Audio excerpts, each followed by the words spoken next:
ਬੇਟੇ ਕੋਈ ਸੀ ਬੋਲਿਆਂ ਦਾ ਟੱਬਰ। ਅੱਛਾ ਜੀ। ਉਹ ਬੋਲੇ ਜਿਹੜੇ ਸੀ ਸਾਰਾ ਟੱਬਰੇ ਬੋਲਿਆਂ ਦਾ ਸੀਗਾ। ਅੱਛਾ ਤੇ ਬੋਲੇ ਨੇ ਸੜਕ ਦੇ ਨਜ਼ਦੀਕ ਆਪਣੇ ਹਲ ਜੋੜੇ ਹੋ। ਅੱਛਾ ਜੀ। ਤੇ ਹਲ ਜੋੜੇ ਹੋ ਤੇ ਕੋਲ ਦੀ ਪੁਲਿਸ ਵਾਲਾ ਲੰਘਿਆ। ਅੱਛਾ। ਪੁਲਿਸ ਕੋਲ ਦੀ ਲੰਘੀ, ਉਹ ਕਹਿੰਦੇ ਕਿ ਭਾਈ ਆ ਸੜਕ ਕਿੱਥੇ ਨੂੰ ਜਾਂਦੀ ਆ? ਹਾਂ, ਕਿਧਰ ਨੂੰ ਜਾਣਾ ਹੋਏਗਾ ਨਾ? ਕਿੱਧਰ ਨੂੰ ਜਾਣਾ? ਇਹ ਰਸਤਾ ਇਹ ਕਿਹੜਾ ਆ? ਇਹ ਕਿੱਧਰ ਨੂੰ ਜਾਂਦੀ ਆ? ਉਹ ਬੋਲਾ ਕਹਿੰਦਾ ਕਿ ਮੈਨੂੰ ਤਾਂ ਜੀ ਪਤਾ ਕੋਈ ਨਹੀਂ, ਢੱਗੇ ਮੇਰੇ ਸਾਲੇ ਦੇ ਆ, ਮੇਰਾ ਸਾਲਾ ਛੱਡ ਗਿਆ ਇੱਥੇ। ਉਹਨੇ ਕਿਹਾ ਢੱਗਿਆਂ ਦੇ ਬਾਰੇ ਚ ਪੁੱਛਦਾ ਕਿ ਢੱਗੇ ਕਿੱਥੋਂ ਲਏ? ਉਹਨੇ ਕਿਹਾ ਵੀ ਪੁੱਛਦਾ ਆ ਵੀ ਢੱਗੇ ਕਿੱਥੋਂ ਲਏ? ਚੋਰੀ ਦੇ ਢੱਗੇ ਆ। ਮੈਨੂੰ ਤਾਂ ਜੀ ਪਤਾ ਨਹੀਂ ਕਿ ਚੋਰੀ ਦੇ ਆ ਜਾਂ ਕਿੱਦਾਂ ਆ, ਇਹ ਤਾਂ ਮੇਰੇ ਸਾਲਿਆਂ ਨੂੰ ਪਤਾ ਹੋਊਗਾ। ਅੱਛਾ। ਮੈਂ ਤਾਂ ਇਹਨਾਂ ਨਾਲ ਹਾਲ ਬਾਉਣ ਲੱਗ ਪਿਆ। ਅੱਛਾ।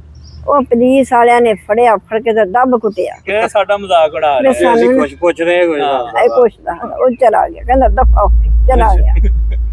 ਅੱਗੇ ਉਹ ਨਾ ਉਹਦੀ ਬੁੱਢੀ ਆ ਗਈ ਰੋਟੀ ਲੈ ਗਈ।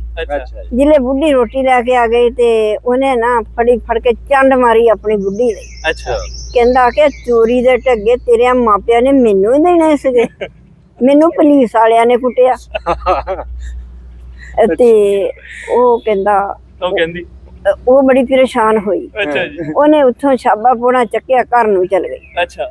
ਜਿਲੇ ਘਰ ਗਈ ਤਾਂ ਅੱਗੇ ਸੱਸ ਨੇ ਨਾ ਚੁੱਲ੍ਹੇ ਦੇ ਮੂਹਰੇ ਬੈਠੀ ਤੇ ਸੁਆਹ ਗਰਮ ਉਹਦੇ ਵਿੱਚ ਨਾ ਆ ਛੋਲਿਆਂ ਦੀਆਂ ਟਾਂਟਾਂ ਹੁੰਦੀਆਂ ਸੀ, ਲਹਿਰੀਆਂ ਲਹਿਰੀਆਂ, ਉਹ ਵਿੱਚ ਸਿੱਟੀਆਂ ਤੇ ਉਹ ਭੁੱਜਣ ਤੋਂ ਖਾਵੇ ਵਿੱਚੋਂ ਕੱਢ ਕੇ, ਬਣਿਆ ਮਜ਼ੇ ਨਾ ਖਾਵੇ। ਅੱਛਾ ਜੀ। ਉਹ ਨੌ ਗਈ, ਨੌ ਨੇ ਜਾ ਕੇ ਛਾਬਾ ਮਾਰਿਆ, ਸੱਸ ਦੀ ਖਿੱਚ ਗਈ। ਅੱਛਾ। ਥੱਲੇ ਸੱਟਦਾ? ਥੱਲੇ ਮਾਰਿਆ, ਪੈਰਾਂ ਦੇ ਵਿੱਚ ਮਾਰਿਆ ਛਾਬਾ। ਅੱਛਾ। ਕਹਿੰਦੀ ਭਈ ਰੋਟੀ ਨੂੰ ਤੂੰ ਕਵੇਲਾ ਕੀਤਾ ਤੇ ਕੁੱਟ ਮੈਨੂੰ ਪੈ ਗਈ। ਆਪੇ ਤੂੰ ਕਿਹਾ ਪੁੱਤ ਠਹਿਰ ਜਾ, ਠਹਿਰ ਕੇ ਚੱਲਦੇ।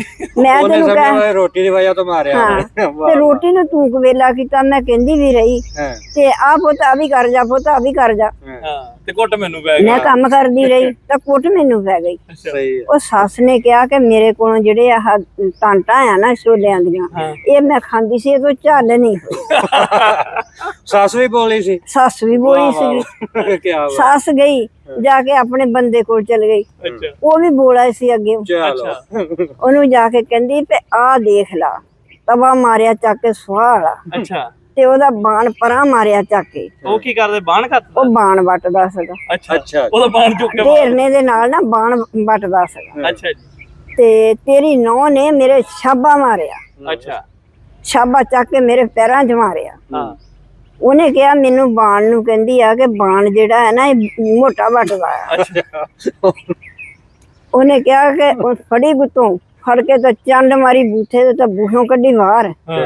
ਕਹਿੰਦਾ ਕਿ ਜਾ, ਮੈਂ ਤਾਂ ਇਦਾਂ ਦਾ ਹੀ ਬਾਣ ਵੱਟਣਾ। ਤੇ ਜੇ ਤੂੰ ਬਰੀਕ ਵੱਟ ਨਹੀਂ ਮੇਰਾ ਬਾਣ ਪਸੰਦ ਰੱਖਦੀ ਤੇ ਜਾ ਕੋਈ ਹੋਰ ਕਰ ਲੈ। ਉਹ ਕੋਈ ਸਿਆਣਾ ਬੰਦਾ ਆ ਗਿਆ, ਕੀ ਹੋ ਗਿਆ ਪੁੱਛਣ ਦਾ ਕਰਨ ਲੱਗੇ। ਬੋਲਿਆਂ ਦੀ ਲੜਾਈ ਹੋ ਗਈ। ਬੋਲਿਆਂ ਦੀ ਲੜਾਈ ਜੋ ਮਸ਼ਹੂਰੀ ਹੋਈ, ਬੋਲਿਆਂ ਦੀ ਲੜਾਈ, ਬੋਲਿਆਂ ਦੀ ਲੜਾਈ। ਉਹ ਪੁੱਤ ਬੋਲਿਆਂ ਦੀ ਵੀ ਹੋ ਜਾਂਦੀ, ਕੰਨਾਂ ਵਾਲਿਆਂ ਦੀ ਵੀ ਹੋ ਜਾਂਦੀ ਹੈ ਕਿ ਤੁਸੀਂ ਨਾ ਪਹਿਲੇ ਗੱਲ ਦੀ ਪੁੱਛ ਪਛਾਈ ਕਰ ਲਿਆ ਕਰੋ। ਉਹ ਮਿਸਾਲ ਹੈ ਨਾ ਕਿ ਬੋਲਿਆਂ ਵਾਲੇ ਟੱਬਰ ਵਾਲਾ ਹਿਸਾਬ ਨਾ ਕਰਿਆ ਕਰੋ। ਕੋਈ ਤੁਹਾਡਾ ਬੱਚਾ ਆ ਕੇ ਕਹਿੰਦਾ ਪਾਪਾ ਮੁਝੇ ਉਸਨੇ ਮਾਰਾ, ਤੇ ਜਾ ਕੇ ਇਹ ਨੀ ਕਿ ਬੰਦੂਕ ਕਰਕੇ ਡੱਦ ਉਹਦੇ ਘਰ ਦੇ ਦਰਵਾਜ਼ੇ 'ਚ ਫੈਰ ਤੇ ਪੁੱਛ ਲਿਆ ਕਰੋ ਪੁੱਤਰ ਤੂੰ ਕੀ ਕੀਤਾ ਸੀਗਾ। ਇਹ ਨਾ ਹੋਵੇ ਕਿ ਤੁਹਾਡੇ ਪੁੱਤਰ ਨੇ ਸ਼ਰਾਰਤ ਕੀਤੀ ਹੋਵੇ ਤੇ ਤੁਸੀਂ ਕਿਸੇ ਨਾਲ ਲੜਾਈ ਲੱਪਾ ਕੇ ਬੈਠ ਜਾਓ ਤੇ ਖਾਨਦਾਨ ਵੀ ਉੱਜੜੇ, ਜ਼ਮੀਨਾਂ ਵੀ ਜਾਣ, ਜਾਇਦਾਦਾਂ ਵੀ ਜਾਣ। ਤੇ ਕਿਸੇ ਨਾਲ ਵੀ ਕੋਈ ਲੜਾਈ ਕਰਨ ਤੋਂ ਪਹਿਲੇ, ਕੋਈ ਗੱਲ ਕਰਨ ਤੋਂ ਪਹਿਲੇ ਉਹਦੀ ਪੁੱਛ ਪੜਤਾਲ ਚੰਗੀ ਤਰ੍ਹਾਂ ਕਰ ਲਿਆ ਕਰੋ। ਬੋਲਿਆਂ ਮੰਗਣੇ ਨਾ ਰਿਹਾ ਕਰੋ। ਬੋਲਿਆਂ ਦੇ ਟੱਬਰ ਜੋ ਸੁਣੀ ਉਹਦਾ ਉਲਟ ਸਮਝਿਆ ਤੇ ਨਿਕਲ ਗਏ। ਆਪਣੀ ਸਮਝ ਕੇ ਲੱਗੇ ਰਹੇ। ਤੇ ਬਾਕੀ ਸਾਡੀ ਵੀਡੀਓ ਚੰਗੀ ਲੱਗੀ ਹੈ ਤਾਂ ਲਾਈਕ ਕਮੈਂਟ ਸ਼ੇਅਰ ਜ਼ਰੂਰ ਕਰਿਓ। ਦੁਆਵਾਂ 'ਚ ਯਾਦ ਰੱਖਿਓ। ਅੱਲਾ।